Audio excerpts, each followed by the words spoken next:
We are monitoring the White House press briefing that is now underway with Press Secretary Karine Jean-Pierre and National Security Advisor Jake Sullivan. But in recent days, KJP has been sharing the podium with White House National Security Communications Advisor John Kirby. And according to a new report, some Biden officials feel like his presence could be perceived as an insult to his colleague because of her race and gender. The New York Times writes, quote, "The White House attributes Mr. Kirby's larger role to the flurry of international news and says that he will brief less often once the Middle East crisis ebbs. But the perception in Washington," they write, "is that President Biden has allowed Mr. Kirby, who is white, to upstage a black woman as the face of his White House, and it has turned their double act into a third-rail subject."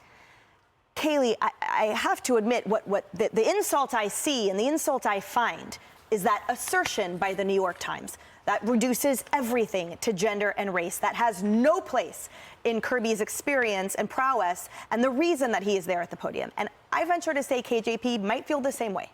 Of course, the New York Times is always going to look at things through that lens.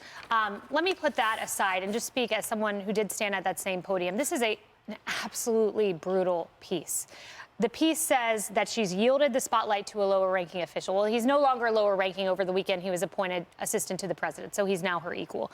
It says she has a co-host at the briefings who evinces a clarity and comfort that can sometimes elude Miss Karine Jean-Pierre.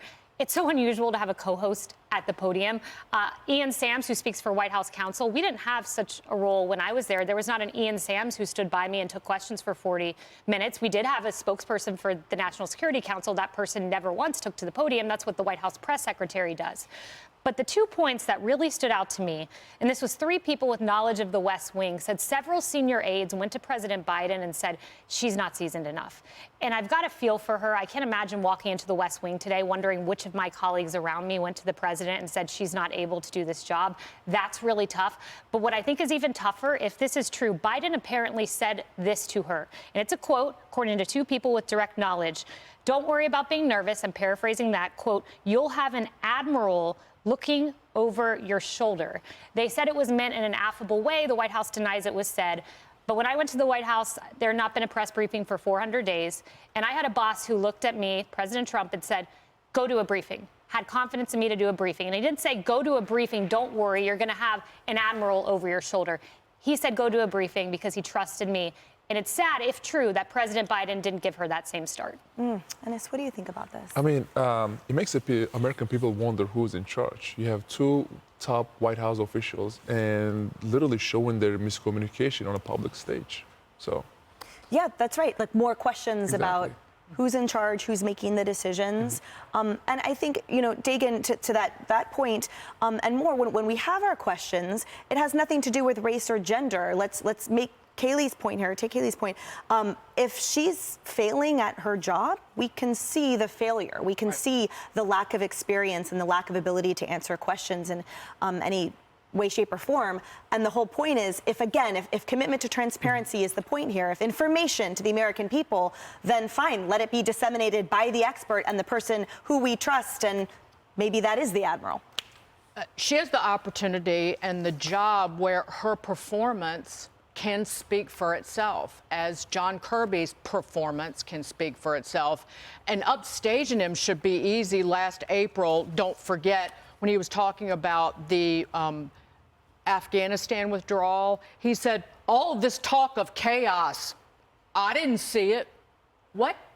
So a lot to be proud of there, said John Kirby. But this New York Times article, this is just the Beltway bathwater. So true. That the chattering classes love to sip at their cocktail parties or just guzzle. It is utter garbage. And the fact that they spill this much time, the fraught balancing act between KJP and Kirby, the fact that they spilled so many sentences on this nonsense and haven't written that I could find one article about the fact that home heating costs are up 29% in the last 3 years while we're slammed with a nor'easter. That's the New York Times. So the question then is, who does that benefit? So why then? What is the New York Times subliminal or maybe obvious intent by this kind of piece that, you're right, most Americans don't care about, but there's a reason they're putting it out there, and who is it harming, hopefully, in their eyes? Yeah, they're virtue signaling, and they're trying to make excuses for Karine Jean-Pierre, who's hoping to use her gender and race as a shield from criticism, which I think is unacceptable, and that speaks to the soft bigotry of low expectations. We should expect more from our press secretaries. Kaylee, you know that better than anybody else. You and Dana Perino are two of the most impressive people at Fox News, because you have to have encyclopedic knowledge of everything that's happening in politics, and also know the personalities of everyone in the room and be able to anticipate any possible question. It is a big ask because it's a big job. Unfortunately, she's not good at it. And we have seen her failing. We have seen her sinking during her tenure. And frankly, it's cruel to put someone in that position. And, we saw Admiral Kirby give briefings over at Foggy Bottom. And you had to ask yourself, given the contrast, why isn't he in that role? And it's because of the fear of politically correct virtue signaling pushback from places like the New York Times. Hey everyone, I'm Emily Compagno. Catch me and my co-hosts Harris Faulkner and Kaylee McEnany on Outnumbered every weekday at 12 p.m. Eastern, or set your DVR.